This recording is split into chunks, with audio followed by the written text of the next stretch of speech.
Hey YouTube, today I want to talk a little bit about perhaps one of my favorite types of shoes, the Longwing. This is a blucher, and they call it a blucher because the facing here is actually sewn on, so it's a separate piece. It's derby because it is open lacing, so it's not an Oxford.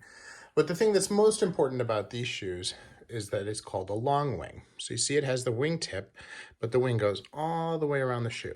So it's not a short wing, meaning that it stops here and usually has a second piece there. This has just a very, very sleek piece of broguing that goes along the side. And it's also called a gunboat because this part kind of looks like a boat and this is the top of the boat. Right? Now, different brands have different lasts, and what we're going to do today is talk a little bit about different ways and styles of putting this shoe together and how that changes formality and what materials are good to make this shoe out of. So we'll start with some vintage models. Right? I have two vintage models here today. I have this, which is a Florsheim 93602. This is got a grain leather on it, which you can see if you look closely. This has contrast stitching around the welt. That is the stitching here, and you can see because it's white against a black background, they call that contrast. And this has something they call suicide heels, which is instead of a rubber heel, it has a metal heel with all of these nails going around. And then what this is called a V-cleat, which allows you to have a little bit more traction. Now, these are old shoes. These are probably 30 years old. And so you see they've got quite a bit of wear. You can see they had this nice wood pattern that they did the soles in. So when you see soles that have been repaired, you'll often see that. All in all, for a shoe that's that old, it's in pretty good shape. Now, the other vintage pair that I have is these. This is the famous Florsheim 93605, and this is made in a beautiful burgundy shell cordovan. And you'll see that it's quite a bit older. This is from 1965, and you can see some person picked it up for $9 at a thrift store and was fortunate, and they sold it to me. I paid a little bit more than that. But you can see the shoe's in pretty good shape. Here, there's no softness to the sole. And you can see the suicide heel here is also in good shape. Now, when you look at the suicide heel, this V-cleat here actually comes all the way to the outside, and that's part of what helps you date it. These have the nails on the sides as well, which is another authentication method. And then, Florsheim became famous, really, with shell cordovan because of the shoe. So some really nice, good things. Very, very clean, good lines. The last itself is not rounded, but it's not super sleek last either. So what I mean by that is, if you look at this one, this is a Church's. This has more of a chisel front. So this is more of an almond shape on the Florsheim on the left. This one has a little bit more of a point, but not a very big point. Okay. You can see how that's different. Now, the Church's has a rubber sole, and this is new, okay? English made. The Longwing is traditionally an American shoe, and you'll see a lot of vintage that have that. Now, if you look at this last, this has a much more pointed last, so more of an almond shape here to it, but kind of the other end of the almond almost. It's kind of pointy. And this is a Carlos Santos design and is an austerity brogue, meaning that it actually has no brogue holes at all. So this sole, you can see, also Goodyear welted, fine stitching, a very narrow heel. This is a 270-degree welt. The heel is really tapered in to give it more of that slick feel.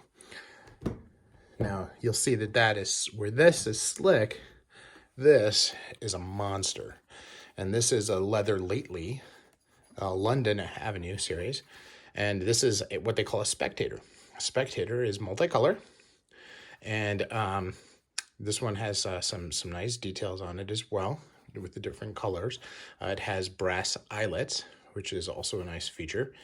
And this actually was added, at the factory, they added this rubber topsole over the sole. So it's balanced because you got the top sole and you've got the heel, both longer. There's actually a third layer here on the stacked leather heel. But it's a really nice shoe. Very, very big, chunky. You can see that the last goes, or the welt goes all the way around. You can see the joining of the welt here.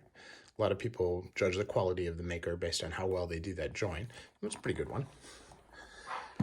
And that gives you that perception. Now this is a Mirman Longwing. You can see this has a closed channel sole.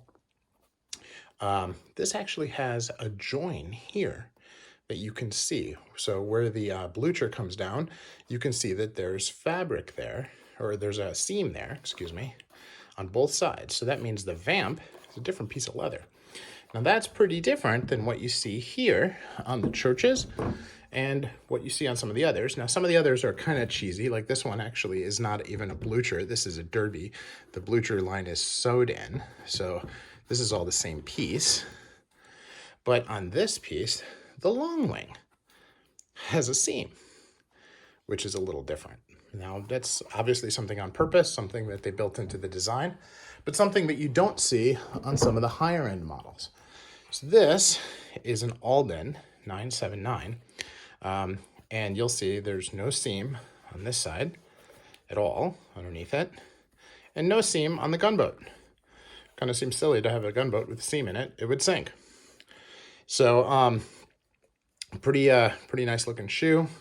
Very, very thick sole. You can see that there's a good thick double sole here.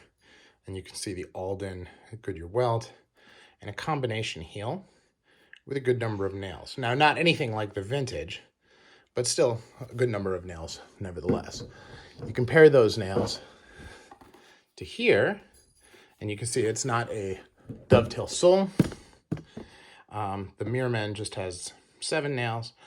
There's a lot of nails there on the Alden, so including 2 in the rubber heel stack, which is really nice. So now the last one I'm going to show is this is an Edmonds Mcneill design they just discontinued, although this is in shell cordovan, which I believe that they're going to continue. And you can see here this has not as many nails as the Alden, but a good number of nails on the heel, including 2 in the combination dovetail heel. And the stitching around the side. This is a JR sole because it's shell cordovan, and you can see that it has the Horween shell cordovan mark there.